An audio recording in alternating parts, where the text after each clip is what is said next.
Eugenics comes from the Greek for good birth. The term was coined by Francis Galton, Charles Darwin's cousin. He theorized that just as we breed horses for speed, we could breed humans for intelligence and moral character. We distinguish between positive eugenics, encouraging the fit, usually white, wealthy, and educated, to have large families, and negative eugenics, preventing the unfit, poor, disabled, criminals, and minorities from breeding. The U.S. policy focused heavily on the negative, segregation, and sterilization. In 1924, Virginia passed the Sterilization Act. It allowed the state to sterilize residents of state institutions who were deemed feeble-minded or genetically defective. They wanted a test case to ensure it was constitutional. They chose Carrie Buck. Carrie was 17, a resident of the Virginia State Colony for Epileptics and Feeble-Minded. She was the daughter of a woman deemed feeble-minded, and she had given birth to an illegitimate child, who was actually the result of rape, though the court ignored that. The state argued that her defect was hereditary, and that 3 generations of imbeciles were a burden on society. The case went to the Supreme Court in 1927. In an 8-1 decision, the court upheld the law. Justice Oliver Wendell Holmes, Jr., a progressive hero, wrote the most infamous line in American legal history: "It is better for all the world if instead of waiting to execute degenerate offspring for crime, or to let them starve for their imbecility, society can prevent those who are manifestly unfit from continuing their kind. 3 generations of imbeciles are enough." This ruling has never been explicitly overturned. It opened the floodgates. Over 60,000 Americans were forcibly sterilized in the 20th century. Initially, eugenics targeted the white poor, like Carrie Buck. But after WTO2, the focus shifted to racial minorities. North Carolina ran a massive program targeting black women, often using social workers to coerce them. Get sterilized or lose your welfare benefits.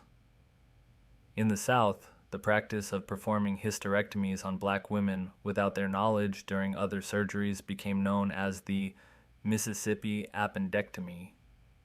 In the 1970s, the Indian Health Service sterilized huge numbers of Native American women. Some estimates say 25% of women of childbearing age, often without proper consent. Eugenics also drove immigration policy.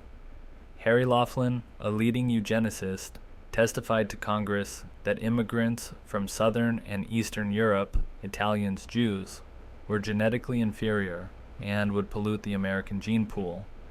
This testimony directly led to the Immigration Act of 1924, which drastically restricted immigration from those regions.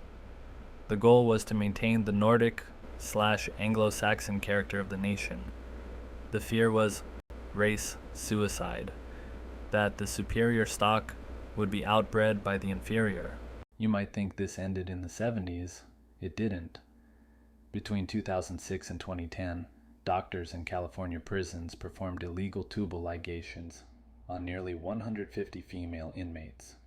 When investigated, one doctor defended the practice by saying it was cost-effective, that it saved the state money in future welfare costs for unwanted children. This is the same utilitarian logic as 1927. Fiscal responsibility justifies the violation of bodily integrity. It shows that eugenic thinking is dormant in the bureaucracy, waiting for an opportunity to reemerge. There is also private eugenics. An organization called Project Prevention pays drug addicts $300 cash if they agree to be sterilized or get long-term birth control. Their slogan is, "Don't let a junkie have a baby." Critics call this coercive, exploiting addiction and poverty to permanently end a person's fertility. Supporters say it is a rational harm reduction strategy that protects potential children. This debate forces us to ask, is it ethical to buy the fertility of the desperate?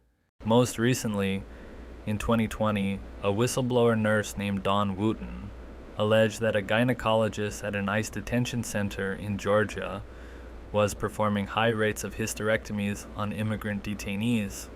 She called him the uterus collector. Many women reportedly did not understand why they were having surgery due to language barriers. While the scale is debated, the echo of history is deafening. Vulnerable, confined populations, whether in 1927 Virginia or 2020 Georgia, are always at risk of having their reproduction controlled by the state. Finally, we face the future of liberal eugenics. This isn't the state forcing sterilization. This is parents choosing to design their children. With CRISPR and pre-implantation genetic diagnosis, we can screen embryos. In Iceland, nearly 100% of Down syndrome pregnancies are terminated. Is this eugenics, or is it reproductive autonomy? Philosophers distinguish between state-driven eugenics, bad, and consumer-driven eugenics, complicated. But the result is the same: a society that decides certain kinds of lives are not worth living. To conclude, Lesson 2. Eugenics is not a history lesson, it is a logic. It is the logic that says biology determines worth, and that the state has an interest in the quality of the gene pool. As long as we care about healthcare costs and fitness, the temptation of eugenics will remain. The only antidote is a stubborn commitment to human dignity that defies economic calculation. In the next lesson, we turn to the other side of the reproductive coin, abortion policy, from Roe to Dobbs.